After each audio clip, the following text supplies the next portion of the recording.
আসসালামু আলাইকুম। সম্মানিত দর্শক, আপনারা সবাই কেমন আছেন? আশা করি সবাই ভালো আছেন। সকলের সুস্বাস্থ্য ও দীর্ঘায়ু কামনা করছি। সবাইকে বিটিএন ল ইউটিউব চ্যানেলে স্বাগতম। সম্মানিত দর্শক, আজকে আপনাদের সম্মুখে বাংলাদেশ আনসার ও গ্রাম প্রতিরক্ষা বাহিনীর একটি গুরুত্বপূর্ণ বিষয় নিয়ে কথা বলবো।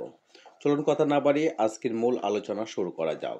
তার পূর্বে যারা এখনো আমার চ্যানেলে নতুন দর্শক, এখনো আমার চ্যানেলটি সাবস্ক্রাইব করেন নাই, পরবর্তী সময়ে আরও নতুন নতুন আইনের টপিক পেতে এবং দেশের গুরুত্বপূর্ণ তথ্য পেতে অবশ্যই আপনারা আমার চ্যানেলটি সাবস্ক্রাইব করে পাশে থাকবেন।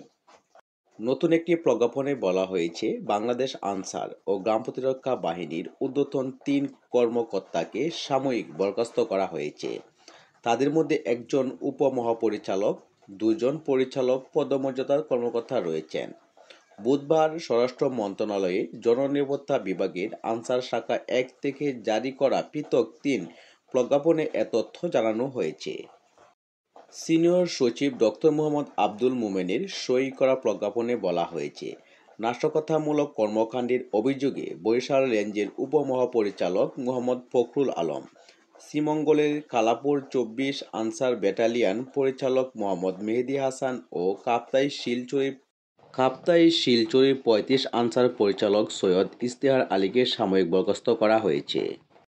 প্রজ্ঞাপনে আরও উল্লেখ করা হয়েছে, সরকারি কর্মচারীর শৃঙ্খলা ও আপিল বিধিমালা ২০১৮ মোতাবেক নাশকতামূলক কর্মকাণ্ডের অভিযোগে তাদের বিভাগীয় কাজে দ্বারা রুজুর সিদ্ধান্ত হয়েছে।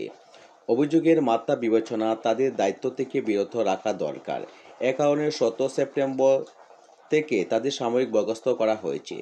প্রজ্ঞাপনে আরও উল্লেখ করা হয়েছে, সাময়িক বরখাস্তকালীন বাংলাদেশ আনসার ও গ্রাম প্রতিরক্ষা বাহিনীর বরিশাল রেঞ্জের উপমহাপরিচালক মোহাম্মদ ফখরুল আলম, ময়মনসিংহ রেঞ্জের শ্রীমঙ্গলের কালাপুর ২৪ আনসার ব্যাটালিয়ন পরিচালক মোহাম্মদ মেহেদী হাসান, চট্টগ্রাম রেঞ্জে ও কাপ্তাই শিলচরের ৩৫ আনসার পরিচালক মোহাম্মদ ইশতেহার আলী রেঞ্জে সংযুক্ত থাকবেন।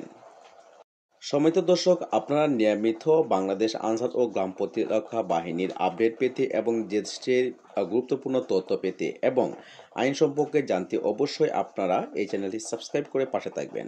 সকলের সুস্বাস্থ্য ও দীর্ঘায়ু কামনা করছি। ধন্যবাদ সকলকে। ভালো থাকবেন। আল্লাহ হাফেজ।